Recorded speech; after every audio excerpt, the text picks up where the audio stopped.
What's happening, YouTube? It's great to see you again in the 1+10 of M. Hawkeye. I'm so excited for this show. Hawkeye's not actually typically my favorite Avenger, but with the success of WandaVision, Falcon and the Winter Soldier, Loki, I'm really excited for this show because they have just been hitting the nail right on the head with these series. Now, I've got a lot of questions for this show. I don't know about you, but my questions surround kind of the supporting characters. Now, the first one is Yelena Belova. So she met with Countess Val in the post-credit scene of Black Widow, and that was supposed to be our first introduction to Countess Val, but due to the pandemic and the delays, we met her first, rather, in Falcon and the Winter Soldier instead of Black Widow like we were supposed to. Now, yesterday it was confirmed that this series actually takes place 2 full years after the events of Endgame. So, although we don't know exactly when Countess Val and Yelena met at Natasha's grave, we do know that there has been a significant time between the events of Endgame and now.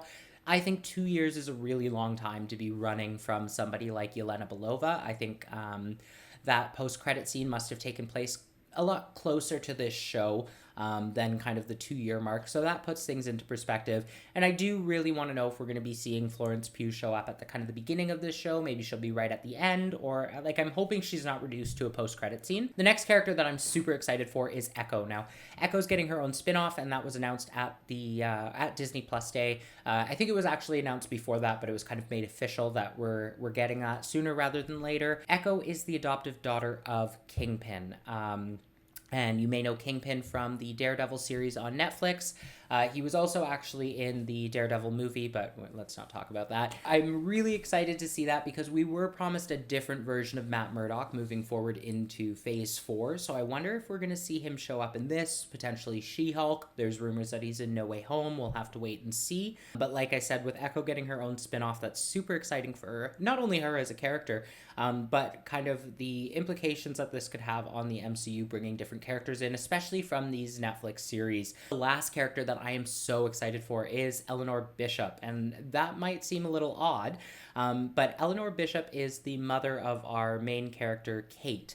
Eleanor Bishop is being played by noted Scream Queen and Oscar nominee Vera Farmiga, and I think that's a really big deal. So you might know her from Bates Motel.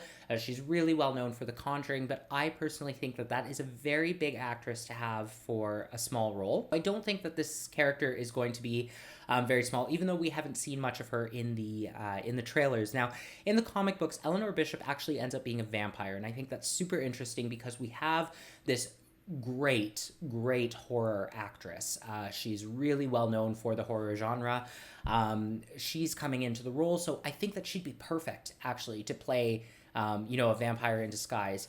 So we'll have to wait and see on that one. But I think that's a really big name to have for a small character. So I think she's going to play into things a lot more than we might think. But I do also think that these characters are going to be moving forward into much bigger things. We did have the other day, there was a photo released of Haley Steinfeld kind of looking at Kevin Feige for approval to talk about the Young Avengers, and it didn't look like he was having any of it. So if you haven't seen that photo, it's actually kind of funny. I think there are going to be a lot more memes coming. So I do think that her introduction into this, like we are seeing kind of a younger cast come together. Piece by piece, we've obviously got Miss Marvel coming. We've got Kate Bishop. Yelena's kind of, I would put her in that age group as well. We've got Cassie Lang, who I would say is probably going to end up being the youngest between her and Miss Marvel. But these are characters that we're going to be seeing kind of moving forward. We've got America Chavez coming in Multiverse of Madness. I think Patriot we saw in Falcon and the Winter Soldier. So lots to look forward to. Anyways, I have been waiting a very long time for this, and I'm really hoping that it's worth the wait. So that's enough out of me. Let's get into it. So I'm always looking for new footage in this, in the fanfare. So we've got Shang-Chi, which is, I think, kind of the most recent thing. 2012, okay. So this is the attack on New York. So she's in daylight, so maybe not a vampire yet.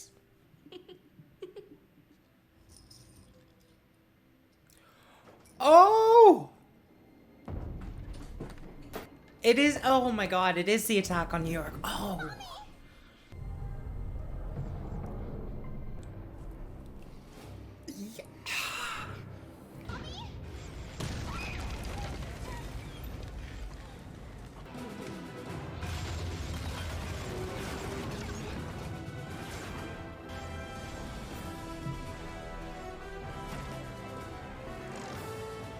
have to get out of here. You don't say. I need a bow and arrow. But this has very different credits to what we've seen before. It's usually just kind of a logo flash. What an amazing opening. I'm sorry, but like even 10 years later, you know, and just that they were able to make it tense and exciting. It really reminded me of the opening for episode 4 of WandaVision. This had that same kind of energy to it. I love it. Love it. Does the bell swing back and forth, or does the dangly thingy in the middle swing back and forth? I think it's the dangly thingy. Dangly thingy. Nice sound. No, it's the dangly thingy. Hang on.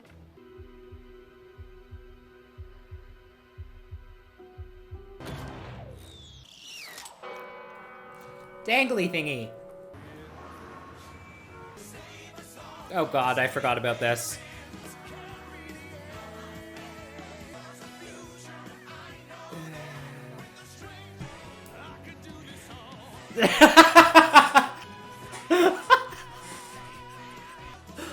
Oh, that's good.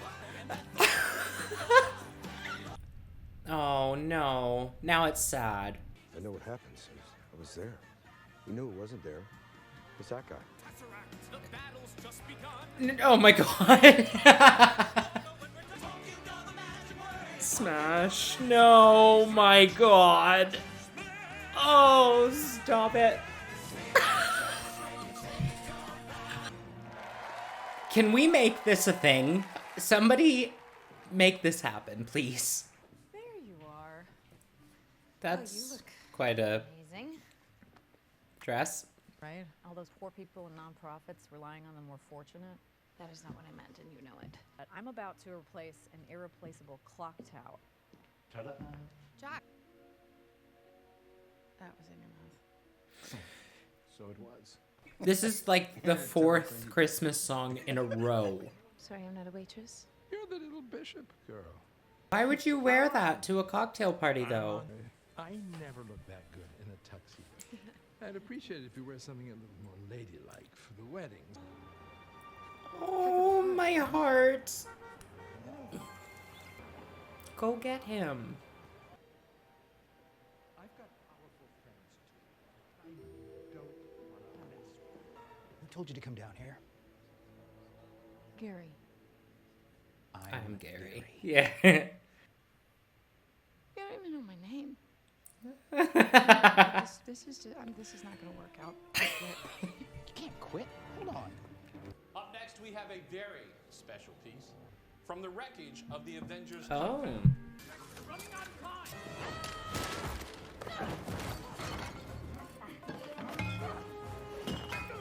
Ow.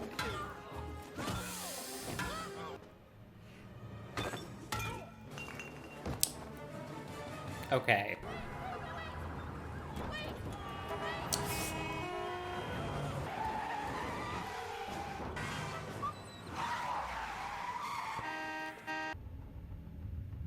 Was that sword retractable, though? I thought he did the...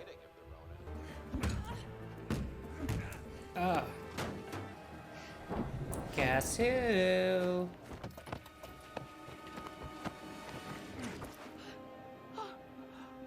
Come on. And who the hell are you? Don't you dare start with this nonsense. No. Okay.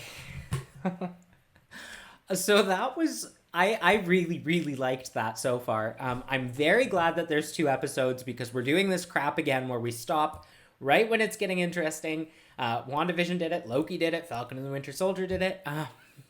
So this is going to be fun. I've missed this where, you know, looking forward to a show this much every week. Yeah, this is great. Can't wait for episode 2. I'm going to be starting that shortly. Some things that I noticed. So she definitely has a strained relationship with her mother. Her mother is also into some wonky stuff. So I want to know what Armand saw because I kind of have a feeling that her mom might now be into dabbling in something that's potentially supernatural, maybe leading into her becoming a vampire, like I mentioned earlier, is my suspicion. I absolutely loved that opening. There was a scene in the trailer, and I thought, oh, wow, that's just, footage from Avengers, from the Battle of New York. But I didn't know that they were going to be opening the series with the Battle of New York. I really, really... It's amazing to me how something 10 years later can be so tense, so gripping, so exciting, because it's just from a different angle, or a different perspective. So I thought that was really, really well done. One thing that I'm really appreciating is the realistic fighting style that Kate's got. She's using a lot of grappling. So, I mean, she doesn't necessarily have the size to her advantage, especially against, I think she was against like 6 guys in the alleyway.